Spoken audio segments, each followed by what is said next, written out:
ísť do tej techniky a ísť do toho know-how. A potom sa stane zázrak. Potom zrazu sa stanete, že mám veľké zimomriavky a has. Wow. A niekedy tomu netreba výbavu za 10 000 eur. Ale treba sa rozvíjať, treba sa poradiť.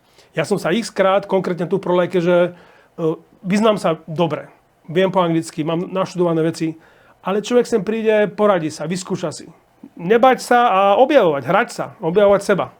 A potom čakať, že sa stanú veľké veci. Lebo oni sa stanú. Milí diváci, milí posluchači, ja vás vítam pri dnešnom najnovšom dieli Prolejka podcastu. Dnes vedľa mňa sedí Martin Žilka. Ja ťa vítam u nás. Ahoj. Kde a ako, čím si sa dostal ku fotografii? Fúha. No, asi to bolo niekde vo vnútri. Vnútri tela si to cítil od malička? Jasné, ale nie, krstný, kedysi fotenie bolo drahé a nebolo to bežné. My sme v rodine ani foťák nemali, ale potom krstný nejako fotil na Černobyle nejaké filmy. Potom mama kúpila nejaký foťák malý a Fuji, myslím, že bol prvý môj. Potom som v Anglicku začal robiť, kúpil som si zrkadlovku a zistil som, že viem tým ľudí tešiť. A potom pár rokov na to som sa rozhodol, že nejdem korporátnym štýlom a že ma to baví veľmi a 22 rokov fotím komerčne. Výborné. A čo bolo takým teda tým impulzom? Že si to tak vnútorne cítil z toho korporátu, si spomínal? A čo bolo tým impulzom potom, že ideš do toho naplno? Veľmi jednoduchá vec. Boli sme 2001 na expedícii OMO, rafting. 1000 km v divočine, mali sme jednu čierno-bielú fotku a ja som už tedy fotil, už som mal aj nejaké dlhé sklo, robil som nejaké portréty, nejaké svadby malé a tak. A vlastne tam som ja pochopil, že človek má iba jednu šancu v živote, že robiť niečo, čo naozaj ho baví, robiť to najlepšie, ako sa dá a nerobiť niečo, čo ťa nebaví, aby si zarábal na to, čo ťa baví. To je život na to iba jeden aj krátky. Čiže som sa rozhodol, že tá vizuálna komunikácia ma naplňa, že tým viem tešiť ľudí, že klienti sú za to ochotní platiť, tak to robím a idem smerom svojim. Si šťastný s týmto remeslom krásnym? No som s tým šťastný, lebo keby som mal druhú možnosť, iný život, tak si vyberiem to isté. To je len, ide o to, že ten smer, že či trošku viacej cestovania, viacej outdooru, viacej nejaký biznis veci, viacej robiť s ľuďmi, viacej robiť s krajinou, viacej robiť experimentom, alebo sa rozhodnem, že budem slávny a tomu človek podriadi veci, alebo že budem majster sveta, alebo budem QEP, QMP, alebo neviem čo, ale ja robím to, čo ma baví a teším tým ľudí, zarábam tým peniaze a teším sa. Dobre sa to počúva normálne. Je to tak. Pamätáš si na svojho prvého klienta? Také prvé, že som sa učil ešte stále, bolo to, že som si rok a pol bol v Karibiku ako fotograf na loďach. Wow.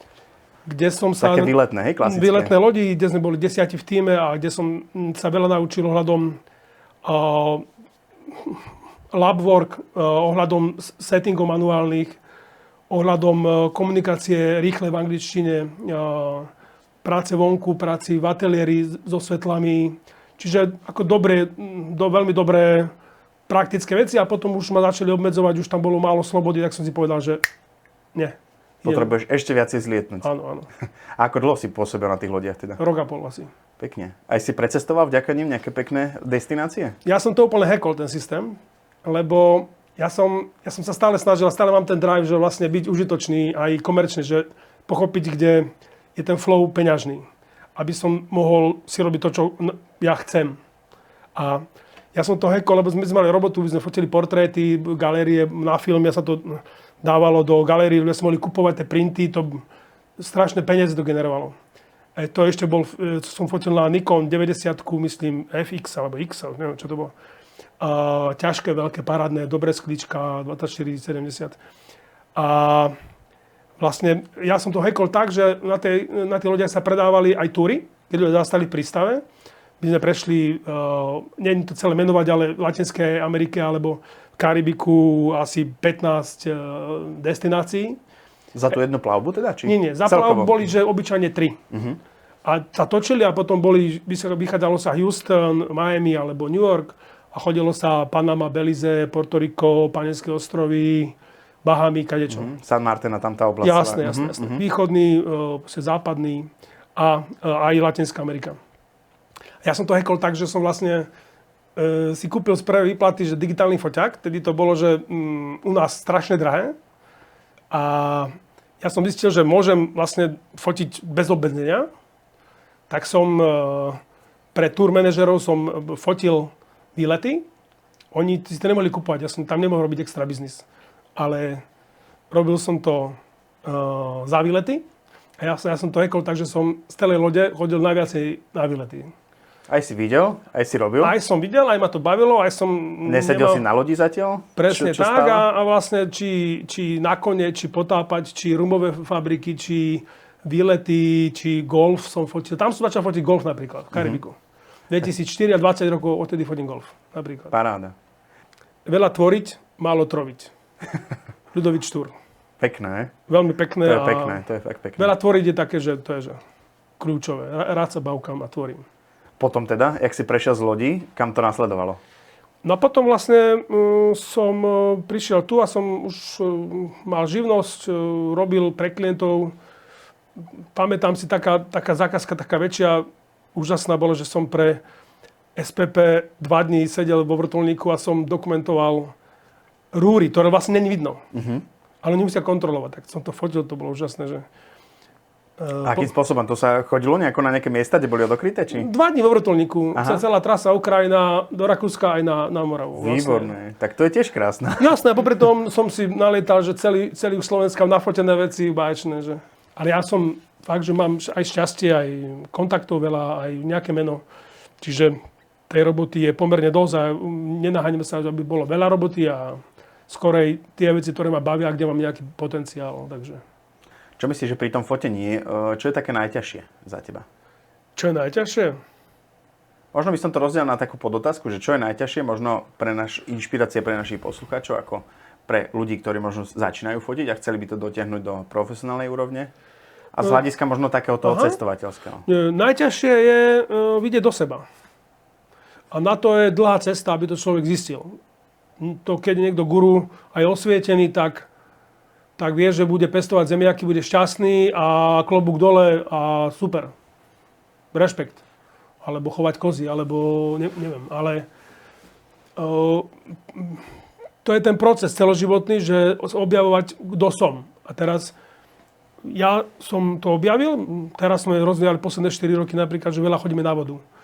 Mám pagrafty a kedysi som proste chodil na vodu, potom som robil guida, potom sme chodili na kanioningy. Všetko na tých pagraftoch, hej? Kanioningy sa zláňujú, meliezy sme skalky a proste nejako to kombinovalo a teraz najintenzívnejšia outdoorová aktivita moja, alebo mám také 3 oblasti, ktoré najviac rozvíjam, lebo ma bavia, lebo som to v sebe našiel, čiže odpovede, že nájsť v sebe to, čo ma baví. Čiže to máš pocit, že je najťažšie na tej fotografii? Určite. Hej. No lebo teraz naučiť sa, technika je brutálna. To už od každého výrobcu v podstate to len si nájsť. Know-how je dostupné. Jazyk môže byť bariéra.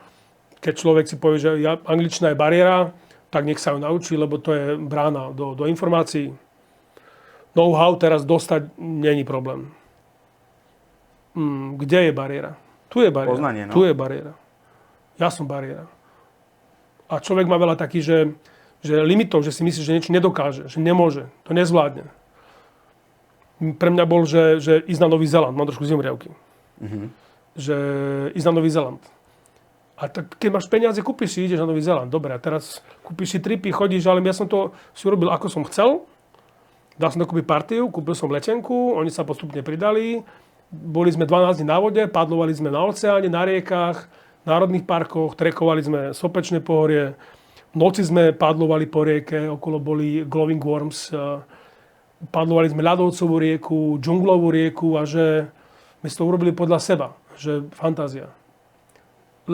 A niekde to bolo napísané. Len si to prečítal. Jasné, ale pre ľudí v podstate ohľadom fotografie, fotografia nie je zložitá vec. Fotograf robí, že kompozíciu, expozíciu a načasovanie, timing. To je celé.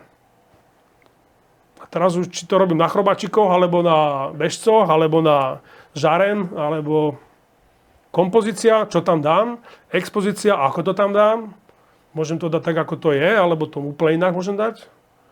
A timing, keď má niečo nejaký dej. To celé, tam nič není.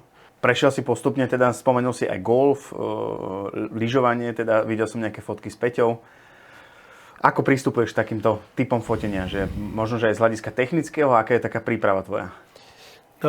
V princípe tie hlavné 3 segmenty športové, ktoré ja robím, vychádzajú z toho, čo mám ja vnútri. Milujem lyžovať, milujem chodiť na vodu a milujem hrať golf. A to aj fotíš? Všetko z toho fotím. A myslím, že fotím golf najlepšie na Slovensku, lebo proste pre najlepší rezort, pre SKGA, fotíme nejaké zahraničné veci. Je tu už v podstate limitovaný priestor, že kde sa dá rásť. Potom dá sa rásť cenou, ale zase človek narazí niekam. Čiže golf. A to sú aj športové veci. Ja robím s OM systém, predtým s Olympusom, čiže výhoda trošku pri tej športovej fotke som ďalej. Ostrenie není problém, frame rate není problém, robiť s videom není problém. Robiť na dve tela, úplne iné kompozičné veci, není problém. Robiť v daždi, není problém. Čiže golf, ale to sú aj portréty kreatívne so svetlom, to sú aj krajinárske veci, vyslovene krajinárska fotka v dobrom svetle, kreatívne zábery, priehľady, veľmi skoré, veľmi neskoré, anomálie v oblakoch a tak. Lyžovanie fotím úplne ináč, ako fotím svetový pohár od roku 2016. Robím to úplne ináč, ako to robia fotografi bežní, agentúrni. Na ten level sa vlastne dostanú iba agentúrni fotografi, ale oni majú svoj systém a robia ho dobre. Robia ho pasívne. V zmysle ako myslíš, že agentúrny systém? Agentúrny systém je, že on má zadanie, on má robotu a má spot, ktorý si musí vyhľadať. Niektorí fotografi majú vstup na trať, niektorí nemajú, musíš mať mačky, keď ideš tam, to je extrémne ľadové. Tak ešte, keď to polievajú pre blázni. Čím tvrdšie, tak tým to lepšie. No? A si na fleku a fotíš dlhým sklom 300, 400, 500, 600, ale povedzme, že 400, 500 najviac. 2.8, 4. Kedy si bolo len Canon, Nikon, potom sem tam Sony. Ja som jediný, ktorý tam robí s Olympusom OM systém. Lenže ja to robím tak, že fotím od príprav, fotím od tréningu, komunikáciu v týme a som na lyžiach. Fotím to s 2 telami na tých ľadových tratiach, prejdem si to 4-5 krát. A potom už sa nedá iné robiť. Počas fotenia toho preteku musí mať človek na spote, alebo v cieli.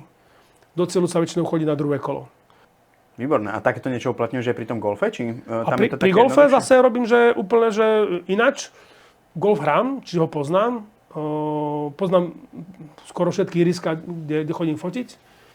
Takže máš aj spoty tam vychytané všetko? Sú aj spoty, ale ja ten kreatívny chrobák stále hovorí niečo iné. To znamená, že je to veľa aj o smere vetra, aj o tom, že vysoká etika. Neexistuje, sa robí na elektronickú zavierku. Aby si tam hučalo ešte. Jasné, neexistuje. Ja, keďže viem etiku, 3 roky mi nepovedal nikto MKF, že ste ma vyrušili. Nevyrušil.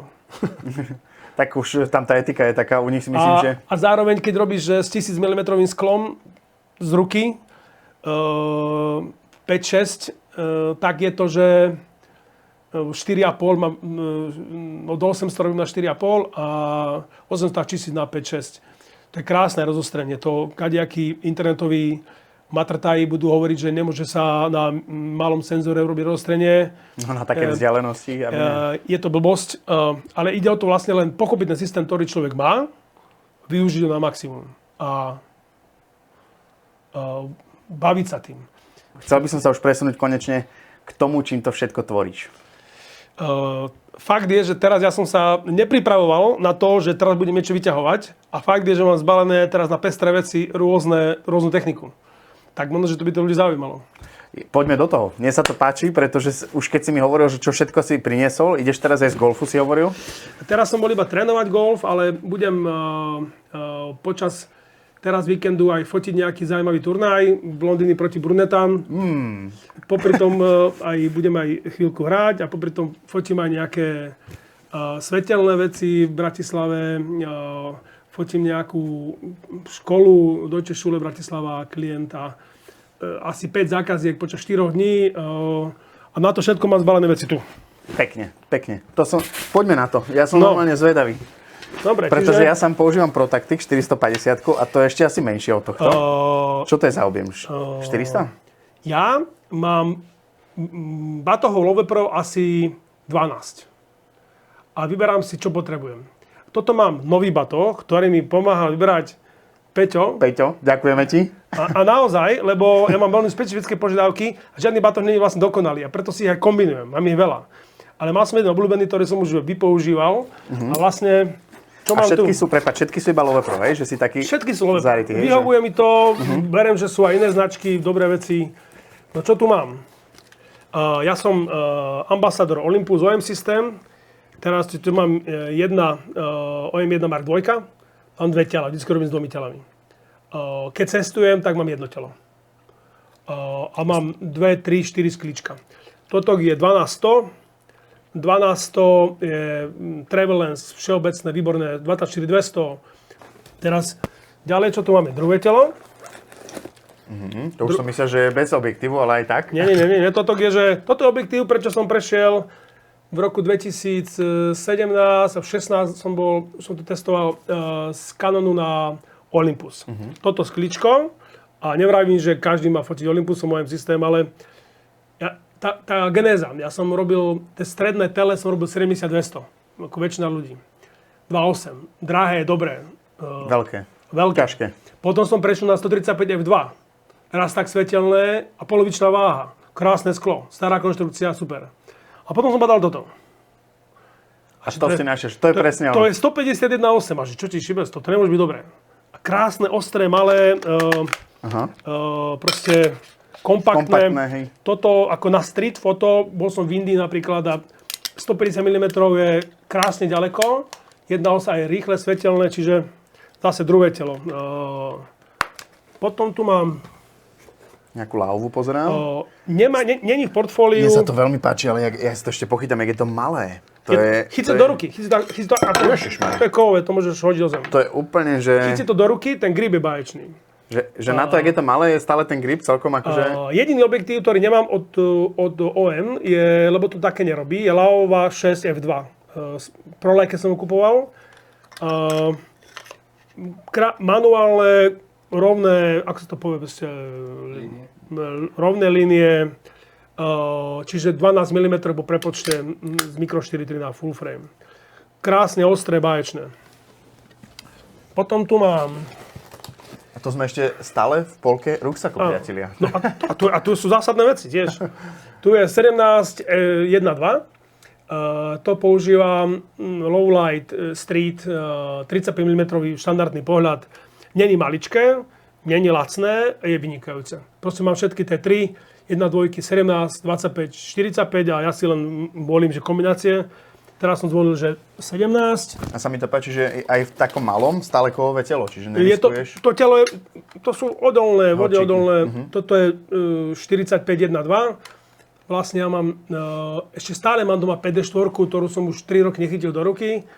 A nevravím, že kanóny sú zlé, alebo že tie tela, to je iný systém. A dlho neboli tam stavené stabilizácie a už sú, ale mne tento systém mega vyhovuje. Prepáč, ako dlho už si Olympus OM systém ponoval? 2017. Čiže 7 rokov vlastne, že robím len s tým. A robím s tým, že toto všetko, čo som vravil, tak robím na Olympus. Od interiérov, cez tele, cez šport, cez... má to výhody, má to nevýhody a viem presne, že čo kde. A keď že by bol extrémne low light, no tak beriem jednodvojkové sklíčka. Keď treba dosvietiť. Mám zábleskové systémy, čiže není samozrejme každý systém na všetko.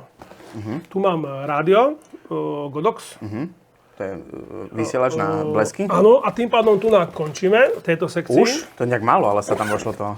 15 objektív a 4 tela iba. Ja som nechcel, o tohto je verzia lepšia, ale ja som nechcel hrubý. Je to preto, lebo napríklad, keď sa dáš na lanovku, ja veľa s tým lyžujem, tak nechceš ho furt. Nechceš mať hrubé, lebo to je trošku nebezpečné. To je tiež zaujímavé. To som zvedavý, lebo vyzerá, že tam sa toho ešte vojde. Ideme do profi audio systému. Zvuk DJI, DJI, lebo budem robiť so zvukom. Konečne spárovali DJI Mic 2 s X4 aj s Ace Pro. Nebolo kombinované, urobili update, čiže robím s Insta360 malými vecami a DJI zvukom. Je to spárované výborné. A v Insta myslíš čo? 360 One X? Či? Ja mal som 360, ja som v roku 2010 boli len prototypy a už som to vtedy na fotoky nebol v Nemecku a začal sa to nejako riešiť. Od 2012 vlastne som mal prvýkrát 360 kameru. No, že ktorú? Že One X alebo ktorú si mal? Vtedy nebolo Insta? X, nebolo X. Ja som mal boli francúzske nejaké modely, potom boli korejské modely, až potom začali robiť, že Insta 360. Insta dlho nerobila. Hej. Tu mám X4, Novinku horúcu? horúcu novinku. No je. Chladiacu už, v dochladaní už. Je Pritom X4 baječná, robím s tým veľa, kreujem s tým rôzne veci. Mám tu Ace Pro. krásny kúsok. Krásny kúsok, najlepšia akčná kamera podľa mňa aj veľa rôznych ľudí na trhu. Potom máme, čo tu máme? Toto mám už strašne dlho, Black Rapid. To sú asi s Oderem. Double strap. Potom tu mám k tomu rádio ovládaču. Fakt, ja som nevedel, že to budem tu vykladať. Nerobil som to sa teším práve, že Nebalil som to kvôli tomu. To je autentické, to znie sa to Je páči. to úplne autentické. Godoxik? Godox 200 Pro, výborný, silný blesk s krátkou synchronizáciou a mám niekde aj zmekčovač. Mal som ho. Aha, tu je zmekčovač. Počkať, postupne. No a tu je ešte taký dropcheck. Aha. Dropcheck. Po prepočte Krásny. 300 až 1200.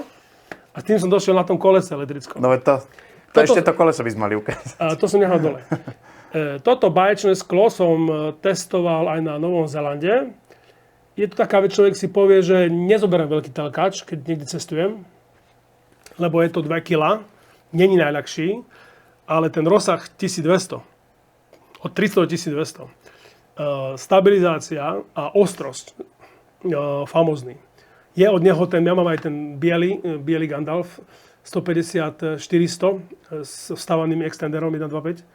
Ten je lepší, ale proste vynikajúce sklo. A cena výkon, to je, že má 1200 v takomto žbatôžku, je game changer. V podstate, čo som hovoril, tie tri veci, že máš kompozícia, expozícia a ten trojuholník expozičný, tak vlastne aj ohľadom fotenia sú tri svety.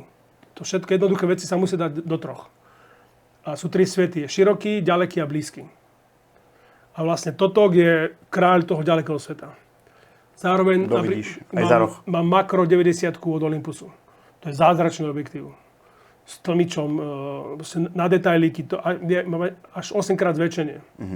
Ale s autofokusom a so stabilizáciou. Moja ďalšia otázka súvisí s témou, ktorú si už niekoľkokrát načrel, a tým je video. No. Povedz, že ako si s týmto rozumieš. Že evidoval som ťa aj z môjho mládí ako fotografa. A teraz si niekoľkokrát povedal Insta, hento, tamto, možno našim poslucháčom máš neznáme pojmy. Ako si rozumieš s touto branžou alebo týmto odvetvím? Video je pre mňa vlastne len séria fotiek. Je to spôsob, ako ja viem niečo extra predať, niečo lepšie zaznamenať. Pre mňa je tá fotka takmer vždy je dominantná, ale aj vďaka tomu, že ja mám aj nejaké stabilizátory, ale ja sa snažím mať málo tých doplnkových geretov. Pre mňa je teraz jediná stabilizácia, ktorú tu mám, je toto napríklad. Toto, radšej mám extrémnu stabilizáciu na tých zariadeniach, či na procesore, alebo na optike a vlastne viem si to rukou robiť. Že nepotrebujem, toto si dám za opasok, alebo za batok a ideš. Idem.